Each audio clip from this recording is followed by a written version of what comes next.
जब जिंदगी बहुत संघर्ष में चल रही हो, बहुत दुख का जीवन चल रहा हो, बहुत कष्ट का जीवन चल रहा हो, बहुत कष्टमय जीवन चल रहा हो, तब शमी के 5 पत्ते, शमी के 5 पत्ते एक दुर्वा के साथ एक अक्षत चावल का एक दाना, वो भी हल्दी में भिंगोया हुआ हो या केसर में भिंगोया हुआ हो, शमी पत्र 5, एक दुर्वा, एक चावल का दाना, जो दिल से हृदय से बेलपत्री के वृक्ष के नीचे पार्थिव लिंग का निर्माण कर कर मट्टी का शिवलिंग बनाकर प्रदोष काल में, मतलब शाम के समय पर शिवलिंग बनाकर उस पे जल चढ़ाकर, जो ये 5 शमी का पत्र, एक दुर्वा और एक चावल का दाना, अपनी कामना कर कर जो दुख चल रहा है बाबा से विनय कर कर एक एक पत्ता जब समर्पित कर दे, फिर एक दुर्वा समर्पित कर दे, फिर एक चावल का दाना समर्पित कर दे और बाबा का वहीं पर पुनः विसर्जन कर दे, 3 महीना तो जाने दो, 15 दिन के अंदर वो दुख कटता जरूर है, चाहे कोई भी दुख, किसी भी तरह का दुख क्यों नहीं। एक बेलपत्र के वृक्ष की परिक्रमा करने वाले को हजारों अश्वमेघ यज्ञ का फल प्राप्त हो जाता है, हजारों अश्वमेघ यज्ञ का फल प्राप्त हो जाता है। उसी तरह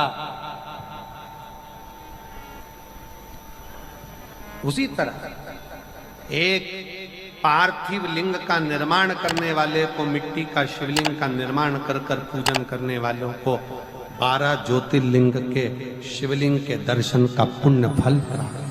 बहुत ध्यान लगाकर सुनिएगा। एक बेलपत्री और उस बेलपत्री में एक चंदन की बिंदी और एक अक्षत का दाना मात्र रखकर भी अगर शिवालय पर चढ़ा दी जाती है,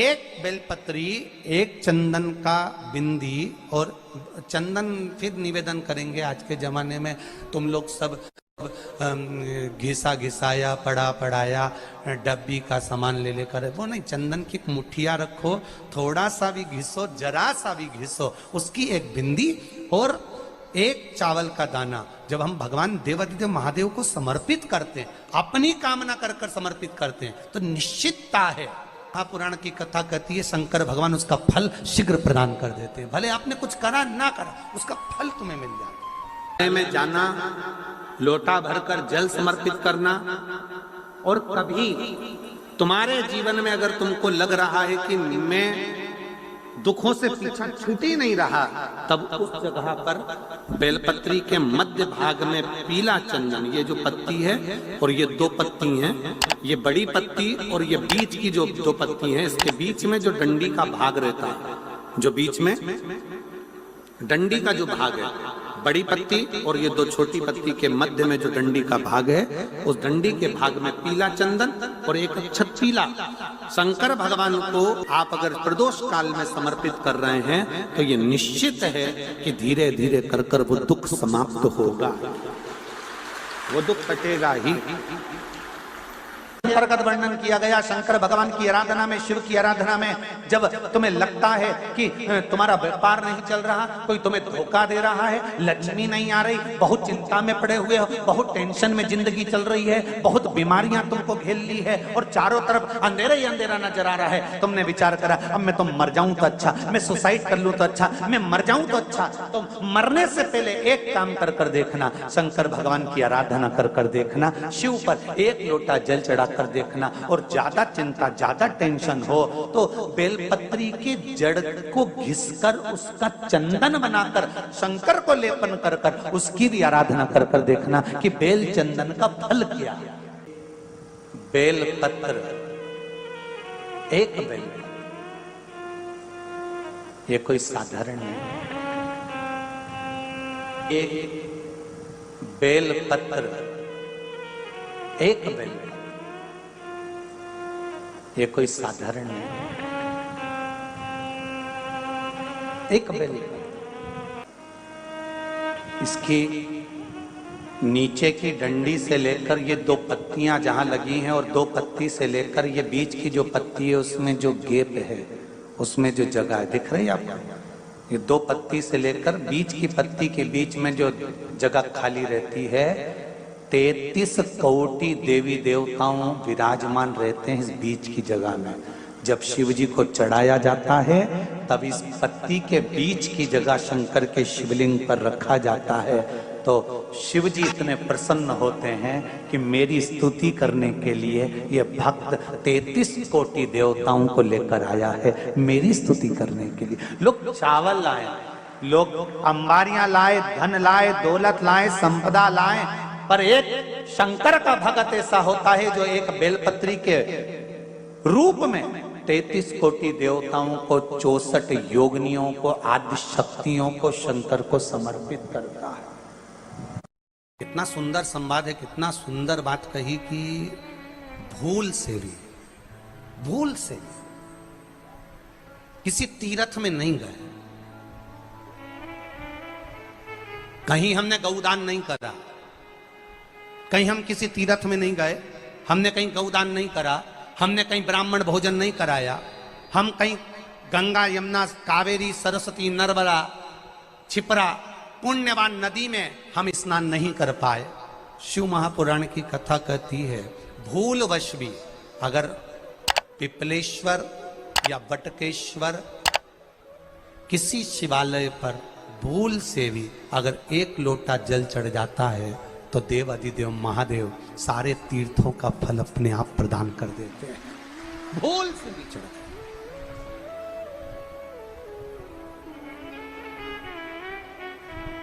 एकांतेश्वर महादेव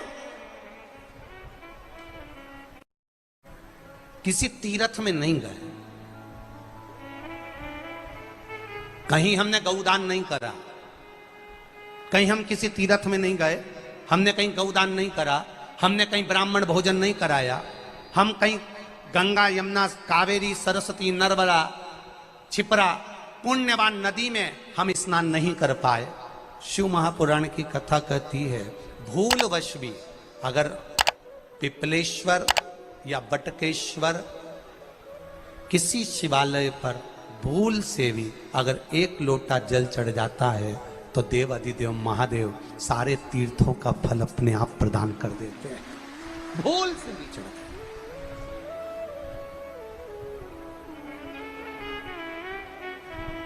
एकांतेश्वर महादेव जो कि एकांत में बैठा हुआ है, एकांतेश्वर महादेव अकेला बैठा है अलमस्त होकर। आप जा रहे हो गाड़ी लेकर, आप 4 व्हीलर गाड़ी में जा रहे हो, ट्रैक्टर में जा रहे हो, ट्राली में बैठकर जा रहे हो, क्रूजर में बैठकर जा रहे हो, 2 व्हीलर गाड़ी में बैठकर जा रहे हो, और एकांतेश्वर महादेव का मंदिर दिख गया, कोई एकांत में, भले उसका नाम नहीं मालूम तुमको कि कौन सा महादेव, पर अकेला बैठा है जंगल में, वृक्ष की छांव में, एक ओटले पर, कोई दीवार नहीं, कोई जाली नहीं, कोई गेट नहीं, कुछ भी नहीं। ये शिव मंदिर में जाकर एक लोटा जल समर्पित करती थी, और शास्त्र कहता है कि शंकर के मंदिर में अगर एक लोटा जल कोई एक परिवार का व्यक्ति भी समर्पित कर रहा है तो समझ लेना कि वो अपनी 71 पीढ़ी को पार लगा रहा है। वो अकेला नहीं, 71 पीढ़ी को पार लगा रहा है। शिव महापुराण की कथा कहती है जब बच्चा गर्भ में आता है, माता के गर्भ में जब संतान आती है और माता के गर्भ में जब संतान रहती है, उस 9 महीने में स्त्री नारी अगर कहीं शंकर के मंदिर के सामने से निकल जाए, या शिवालय का जल स्त्री को मिला हो, या शंकर भगवान का कोई प्रसाद, या शंकर भगवान का कोई नाम जाप, या शंकर भगवान का कोई मंत्र जाप उस स्त्री के कानों में पहुंच जाए, तो जो गर्भ में बच्चा होता है वो बच्चा शंकर की कथा तक या शिवालय तक उसको बिना बोले ही वो अपने आप चला ही जाता है, पहुंच ही जाता है। उस गर्भ में रहने वाले बच्चे को भगवान शंकर के मंदिर के सामने से भी कोई गर्भवती स्त्री निकल कर चली जाती है तो उसका भी फल उसको प्राप्त हो जाता है। उसका भी फल उसको प्राप्त हो जाता है। और वो फल साधारण नहीं होता। क्यों? बेलपत्री को जब भी चढ़ाया जाता है तो पीछे की डंडी पकड़कर नहीं चढ़ाया जाता। बेलपत्री को चढ़ाने के लिए मध्य भाग को, जैसे यह बेलपत्र होता है तो इसका मध्य की जो डंडी होती है, मध्य भाग होता है बेलपत्री का, तब मध्य भाग को पकड़कर हम भगवान शंकर को बेलपत्र समर्पित करते हैं। कोई भी बेलपत्र ऐसे नहीं चढ़ाता कि डंडी पकड़ के चढ़ा दिया, फिर पीछे की डंडी पकड़ के चढ़ा दिया, फिर पीछे की डंडी पकड़ के चढ़ा दिया, फिर डंडी पकड़ा, फिर चढ़ा दिया ना। मेरे देवादिदेव महादेव को जब भी बेलपत्र चढ़ाया जाता है तो मध्य भाग, पीछे की डंडी पकड़कर नहीं, मध्य भाग से भगवान शंकर को बेलपत्र समर्पित किया जाता है। मध्य भाग से जब भी पकड़ेंगे तो मध्य भाग को पकड़कर बेलपत्र समर्पित करेंगे। क्यों?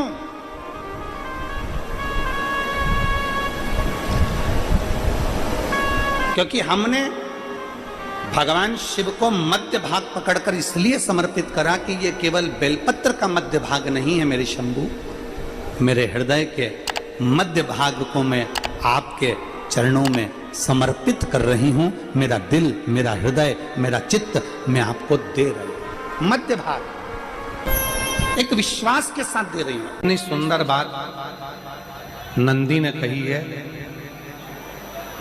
नंदी ने ये बात जो कही वो वास्तव में बड़ी सुंदर है कि मान लो यदि कोई कार्य तुम्हारा हो नहीं रहा और पूरी दुनिया में तुमने कर कर देख लिया, बहुत प्रयास कर कर देख लिया, तो भी वो कार्य अगर तुम्हारा नहीं होता, तो फिर एक काम करो कि शिव की स्तुति करो, शंकर की स्तुति, शंकर का गुणगान, शंकर की भक्ति, शंकर का स्मरण।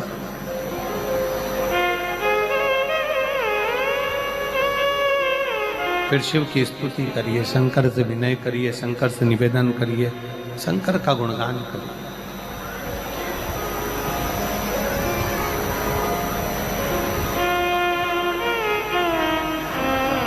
पर भगवान की भक्ति होती कब? जितने आस्था चैनल पर कथा सुन रहे हैं, जितने फेसबुक यूट्यूब पर कथा सुन रहे हैं, जितने पंडाल में बैठकर शिव भक्त कथा को रसपान कर रहे हैं, उनसे निवेदन करूंगा कि शंकर की भक्ति होती कब है, शंकर का स्मरण कब होता है, शंकर की भक्ति कब होती है, शंकर की कथा सुनने में मन कब लग सकता है? जब अपने भीतर की अभिमत्ता, अपने भीतर का अहम, अपने भीतर का अहंकार, अपने भीतर की आसक्ति, अपने भीतर का काम, अपने भीतर की तृष्णा जब दूर हो जाए तो समझो कि आप शिव में मन लगा बैठे। कितने सारे लोग बैठे हैं यहाँ पर कथा में, सब पंडालों के अंदर लोग शिव भक्त बैठे हुए हैं। कई लोग ऐसे भी होंगे जिनका आकर बैठ तो गए पर दिल नहीं लगता। दो जल व्यक्ति के जीवन को बदलते। कितने जल? जम के बोलो जरा।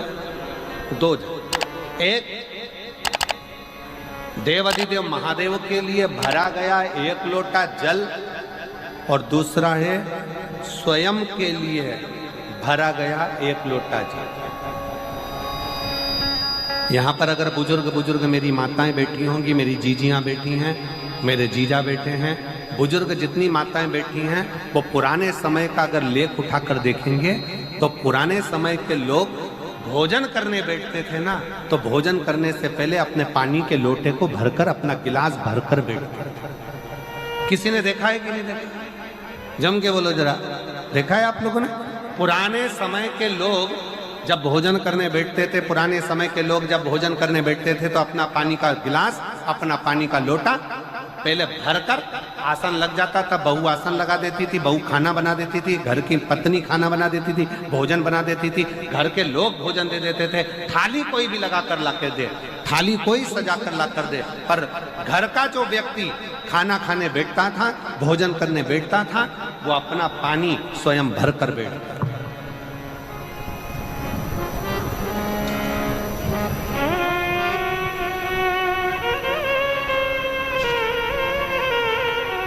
अब आज के जमाने में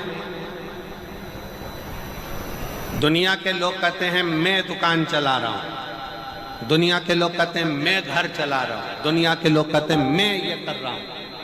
तुम अपना खुद का पानी भरकर तो बैठ नहीं रहे और कह रहे हो कि घर चला रहा हूं। स्वयं का एक गिलास पानी व्यक्ति नहीं भर पा रहा। कितना सुंदर कहा है महाराज जी, बहुत सावधानी से सुनिएगा। दो जगह का जल व्यक्ति के जीवन को बदल देता है। एक शिव के लिए भरा गया जल और दूसरा स्वयं के लिए भरा गया जल। स्वयं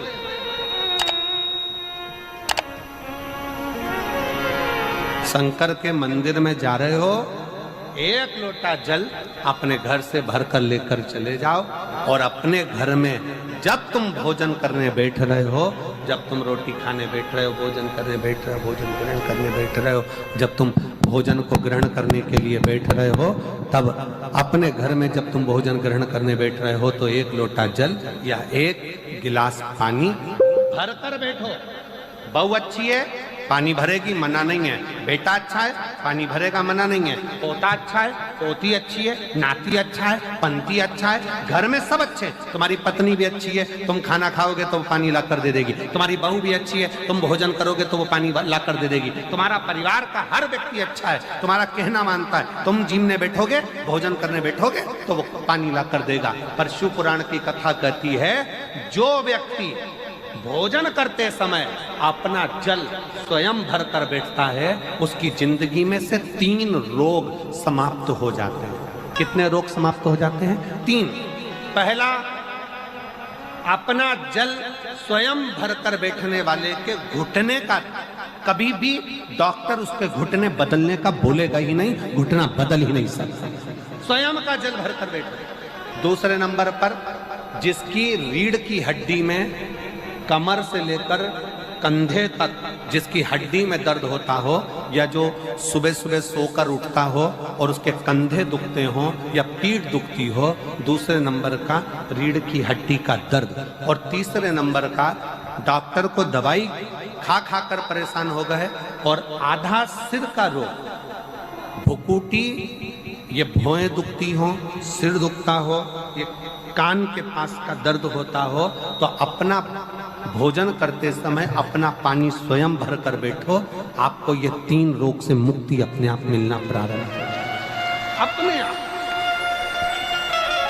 अब किसी ने कहा, गुरुजी पत्नी पानी ला कर देती है, पति पानी ला कर देता है, बेटा पानी ला कर देता है, बहू पानी ला कर देती है, पोता पोती पानी ला कर देते हैं, नाती पंती पानी ला कर देते हैं, नौकर लगे घर में वो पानी ला कर देते हैं, सेवादार लगे घर में वो पानी ला कर देते हैं, तो हमको पानी लाना क्यों जरूरी है?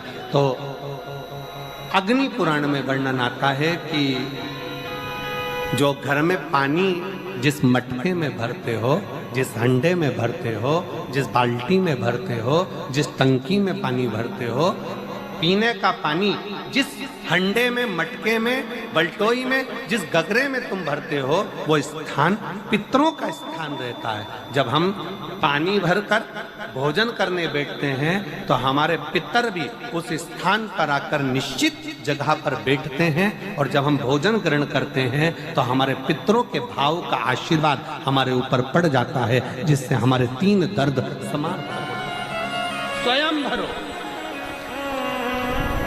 स्वयं।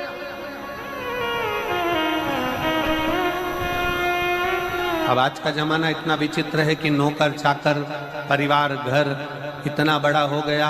आज के जमाने में कोई सोफे पे से उठना पसंद नहीं करता, वहीं से आवाज लगा देते हैं, ला मेरा भोजन लगा दे, रोटी लाओ।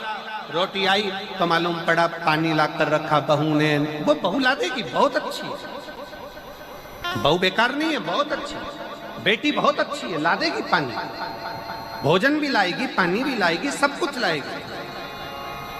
पर पहला फर्ज अपना है, जब तक शरीर चले, पांव चले, हाथ पैर चले और तुम पलंग पर नहीं पड़े हो, तुम्हारा शरीर अगर चल रहा